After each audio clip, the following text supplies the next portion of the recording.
The city never really slept, but my apartment building pretended to. By midnight, the hallway lights flickered to dim, and the hum of traffic outside dulled to something softer, almost like breathing. From my second-floor balcony, I could watch the neon signs blink across Main Street and hear the muffled bass from a nightclub a block away.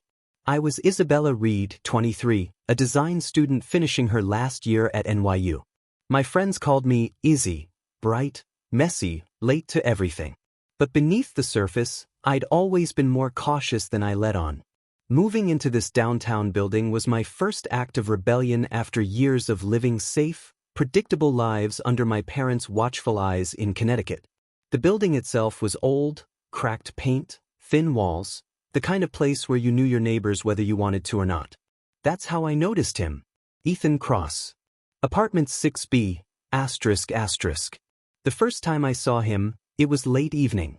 I was carrying groceries up the stairs when he came down, shirt unbuttoned just enough to reveal the edge of a tattoo. Tall, mid-30s, striking in a way that made you look twice. He had that sharp jawline, dark eyes that seemed like they'd seen too much, and a voice that carried even when he barely spoke. "You're new," he said, pausing on the landing. "Yeah. Isabella." I shifted the bag higher on my hip. 204. "Ethan." He nodded once. 6B. And then he walked past, leaving a faint trace of expensive cologne in the stale stairwell air. I learned quickly that Ethan wasn't like the other tenants. He rarely joined conversations in the mailroom, rarely lingered at the lobby's vending machines. But sometimes, very late, I heard his footsteps in the hall. Once, I passed his door and caught the faint glow of a TV playing static, as if he left it on purpose. The curiosity gnawed at me. It wasn't until the night my lock jammed that I truly let him in. I had just come back from a late class, the building too quiet, the key refusing to turn. I cursed under my breath, jiggling the knob, when a voice behind me made me jump. "Need help?" It was Ethan, carrying a black duffel bag. His eyes flicked to my trembling hands, then to the stubborn lock. Without waiting, he pulled out a multi-tool from his pocket, knelt, and in seconds, the door gave way. "You've done that before," I said cautiously. A faint smirk. "I've done a lot of things before." I should have left it at that. I should have thanked him, closed the door, and gone on with my night. But instead, I asked the question that had been burning. "What do you do?" His smirk faded. For a long beat, he just looked at me, like he was deciding whether to answer. Finally, he said, "I handle security." Something about the pause made me shiver. Over the next weeks, Ethan became a quiet constant in my life. He was there when I carried too many sketchbooks up the stairs. He was there when my radiator broke and the landlord ignored my calls. He was there when a man on the street shouted something obscene at me and Ethan's stare alone sent the guy retreating. But the more I saw him, the more questions grew. Why did he sometimes come home at 3 in the morning with bruised knuckles? Why did his curtains always stay drawn, even on the brightest days? And why did his gaze linger on me with an intensity that felt both protective and dangerous? One night, I came home to find an envelope slipped under my door. Inside, a single Polaroid photograph of me, sitting on my balcony, sketchbook in hand, taken from across the street. My chest tightened. I thought immediately of Ethan. Did he take it? Was he watching me? Or was he the one protecting me from someone else who was? As I stared at the photo, heart pounding, I heard it, footsteps in the hall. Slow, deliberate, stopping right outside my door. And then 3 short raps. When I opened it, Ethan was standing there, shadows carved across his face. "You shouldn't be alone tonight," he said softly. "Not after what I just saw." I didn't let Ethan in right away. I kept my hand on the doorframe, the Polaroid burning against my palm like a secret no one should be holding. His eyes scanned my face, too sharp, too knowing, as if he could see the fear running beneath my skin. "What did you mean?" I asked slowly, "when you said after what you just saw?" Ethan's jaw tightened. He glanced down the hallway, then back at me. Someone was standing across the street with a camera, aiming it up at your window. My stomach dropped. "You saw them?" "I followed them until they disappeared into the alley." "They're not just curious. They're watching you."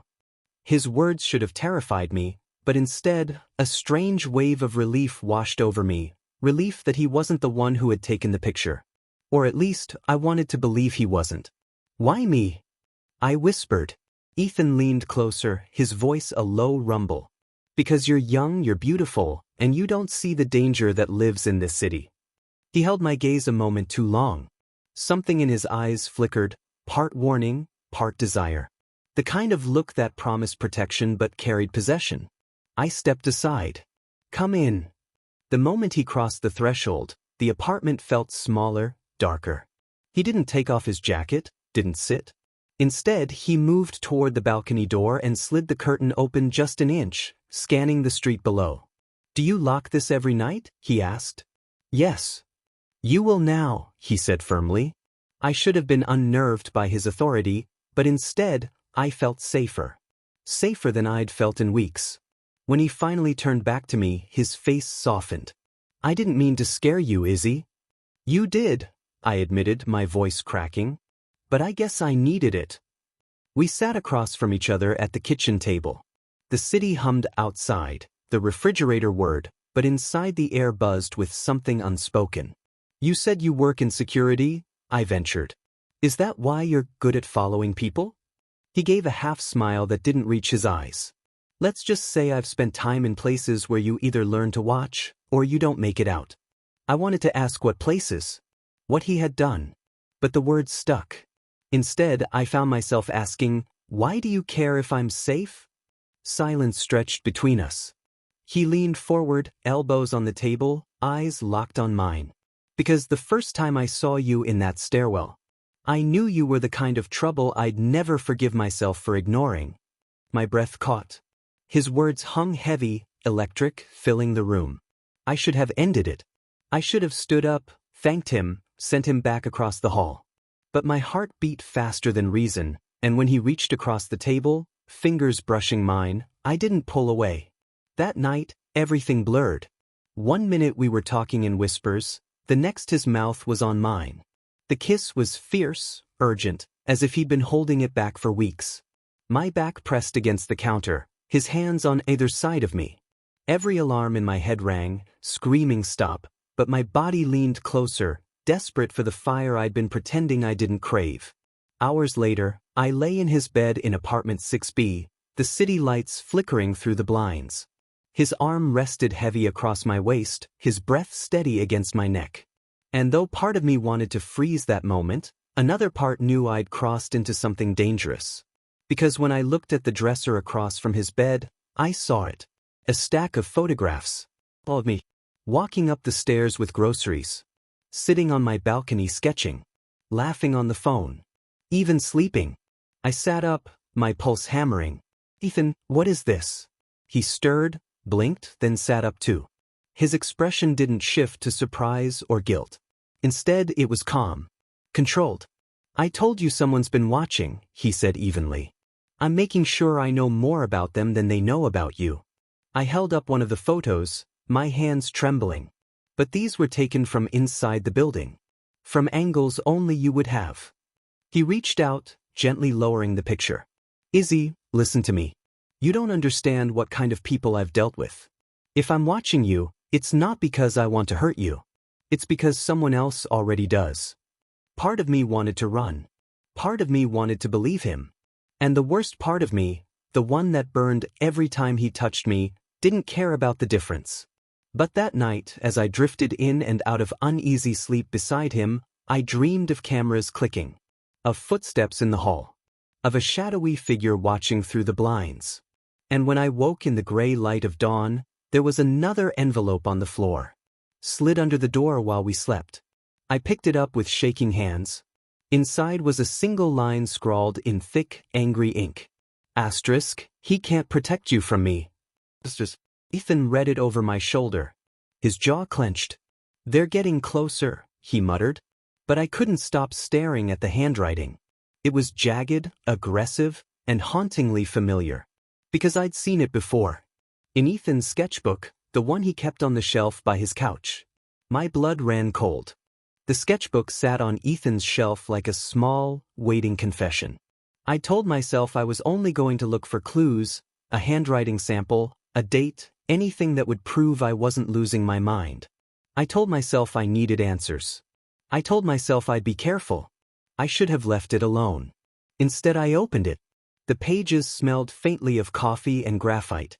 At first there were quick lines, gestures of hands and faces, little studies that looked like practice, like someone keeping his eye sharp. Then the drawings slowed and grew more detailed. A study of a balcony railing, the exact curve of my favorite chair, an inked sketch of my profile that made my stomach twist because he'd captured me less like a stranger and more like something he'd come to know from memory. At the back of the book, tucked between pages, was a sheet of paper. The letters slashed across it in the same jagged, confident stroke I'd seen on the envelopes. The words were short, clinical, as if planning a procedure. Asterisk, create proximity. Observe. Confirm. Remove variables.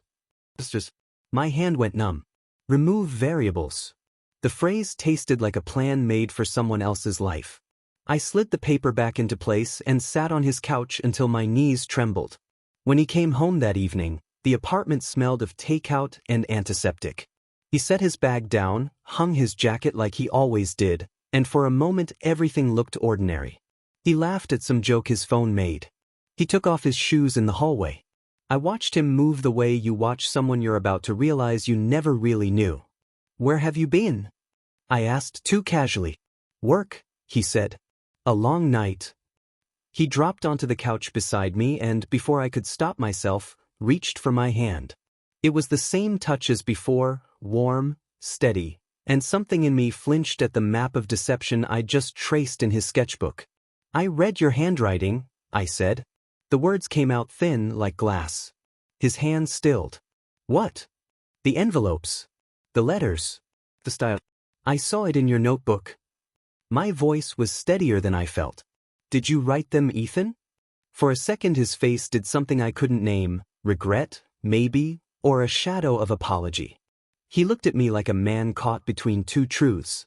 "I did some things," he said finally, and his voice was low enough that I had to lean in to hear. "I wanted to protect you." "Protect me by spying on me?" I laughed, but the sound was raw. "By sending threats? By taking photos of me sleeping?" His shoulders rose as if under an invisible weight. "I followed someone who'd been watching you. I staged a few things to flush them out. The envelopes were bait, to see who would react." He met my eyes, and I could see how desperately he wanted me to understand. It was supposed to be a way to make the watcher make a mistake. "I didn't want to frighten you. I wanted to keep you safe." "But you lied," I said, the hurt like a knife. "You made me believe I was the hunted.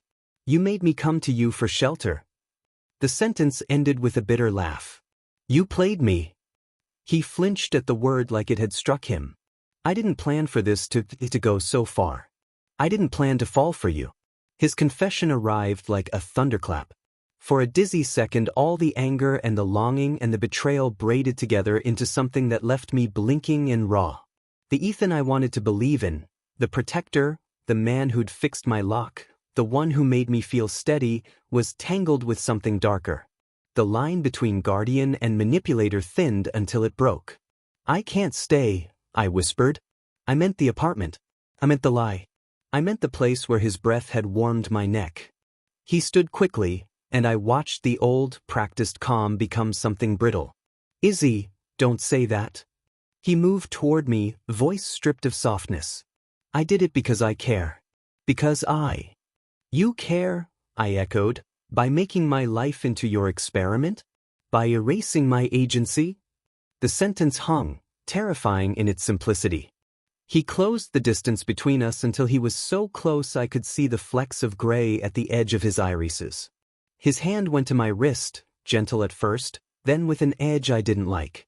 "You don't understand," he said, quieter now, a different sound.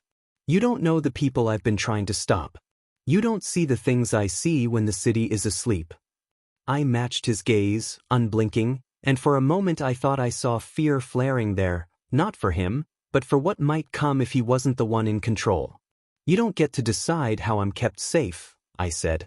"You don't get to make me afraid and then claim heroism." There was a beat of silence, And then he let go as if my words stung him. "I wanted you to see what danger looks like," he admitted. "So you'd trust me to shield you from it.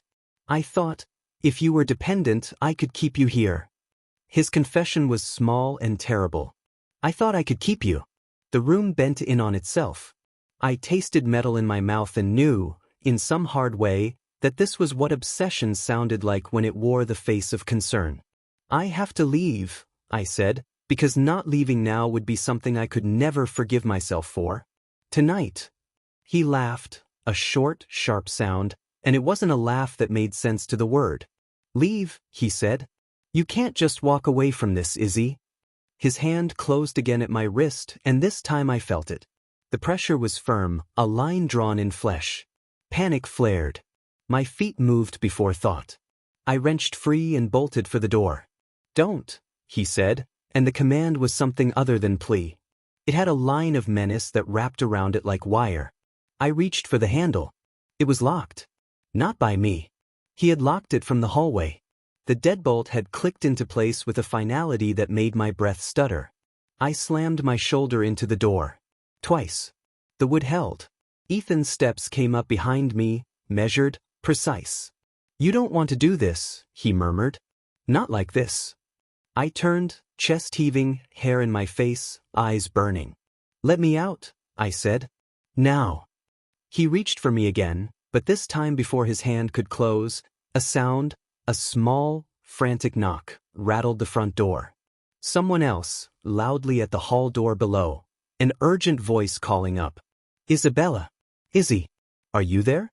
I heard shouting. "Are you okay?" It was Marta, the woman from 3A who kept a plant obsession and knitted at the building's little comic relief. I had a second to think, to reach, to move. I darted toward the window, wrenched back the curtain, and called her name like a live thing. "Marta! Help! Please!" Ethan froze, his face a mask of rage and calculation. The hallway door banged again. Someone else had joined, voices overlapping now, and then footsteps on the landing. The building's ancient intercom chirped to life. "Is everything okay up there?" "Police." A neighbor's quavering voice. I was shaking, but adrenaline made me quick. I yanked my phone from my pocket. My fingers fumbled but finally found 911. "Please," I gasped to the operator. "I'm at 204. My neighbor, he's not letting me leave. Please send someone." Ethan's expression changed while I spoke. Surprise, and then something like a reconfiguration. His plan had been interrupted. He moved faster than I expected, toward the balcony door, intent on blocking me. But the police were already on their way down the hallway. I could hear them in the stairwell, loud and a little uncertain. He lunged. I stepped back and pivoted, stumbling into the couch. The sketchbook, the evidence, slid to the floor, pages fanning like a fallen confession. In the scuffle, it became everything. His plotting, his handwriting, the photographs tucked between pages. Marta's voice came up the stairs, louder, shriller. Then the firm boots of a uniform appeared at my door. Ethan cursed and, in the chaos, shoved past me toward the balcony and then the stairwell. He would flee, I thought, or try to retrieve something. One of the officers reached him first, hands on his shoulder. "Sir, you need to step back," said a voice, commanding. He turned like a man unmoored, eyes wild. For a beat, he looked at me as if pleading, as if what he had done could be undone by a look. Then his jaw set like iron.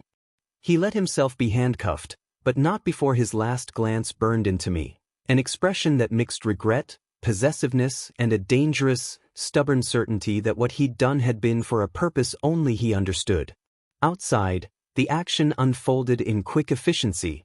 Questions, lights, neighbors pressed to windows.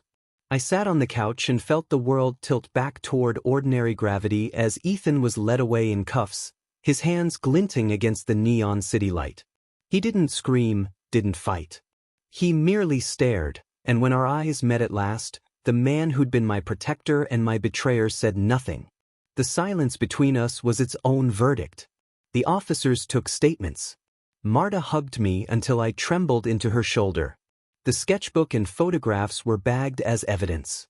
The police officer, young, polite, with tired eyes that still looked like they'd been to one too many bad places, told me they had probable cause to detain Ethan for unlawful confinement and stalking. He would be held for questioning, they said. They suggested a restraining order, a safe place to stay. Someone called my parents. I called the building manager and packed a bag. You'd think when someone betrayed you so thoroughly, your life would split cleanly into before and after. It didn't. The after arrived like a slow leak, a coldness that seeped under the skin. People told me I was brave. Friends said I had done the right thing. The law began its patient grind. Ethan sat in an interrogation room under fluorescent light, and I sat with coffee that tasted like nothing, signing forms and giving careful statements about intrusive photos and staged scares and the letters that smelled like graphite and old coffee. Weeks later, the trial was a dull monument. Depositions, lawyers with neutral expressions, testimony about a man whose obsession had been meticulous and frighteningly systematic. When the judge read the conditions of a protective order, I felt something lift and then a hollow settle. Ethan had pleaded not guilty. He claimed he'd tried to protect me. He claimed his methods had been misguided but not malicious. The jury would decide. The city would watch. I wanted to believe that the law could make the world right again, but laws are stitches, not miracles. I moved out of the building within a month. I left a note with Marta and took a small apartment uptown with windows that looked over a busier street. At night I pulled the curtains closed and lay awake imagining all the ways a person could be seen without being known. Sometimes I would wake with the memory of his hand on mine and the knowledge that the same hand had once closed the deadbolt. After everything, the truth remained complicated. Ethan had wanted to shield me, but his way of doing it was a map of himself, not of my life. He'd created fear to prove he could remove it. He'd meant to make me need him, to make himself indispensable. Whether love had lived in him at any point, or whether the line between devotion and possession had been erased long ago, I could not say. The city moved on. Summer bled into fall. I kept my sketchbook now, drawing the light as it moved across the room, letting lines be lines and not plans. Sometimes I drew hands, the way they can hold a cup without holding a person. Sometimes I drew doorways, open and empty and safe for the first time. On the day the restraining order became permanent, I stood at my new balcony and breathed in the clean October air. I felt hollow and bruised and alive in equal measures. I had survived someone who had turned protection into a weapon. I had learned that self-preservation is not a weakness and that safety is not a thing anyone else can hand you like a gift. It is something you build again, plank by plank. From time to time, the memory of his confession, "I thought I could keep you," returned like an echo. I would close my eyes and remember the sketchbook's last page, the neat slashes of ink that read like a map. And then I would take up my own pen and draw, slowly, deliberately, lines of a life I chose. The city hummed beneath me, indifferent and eternal, and I promised myself, in the quiet that followed, that no one would map me without my consent again. I did not know if I would ever forgive Ethan. I did not know if he had loved me in the way people mean when they say the word, or if he'd loved a version of me he built from shadows. I only knew this: whatever had been between us was over. The last lock had been turned, but I had my own keys now.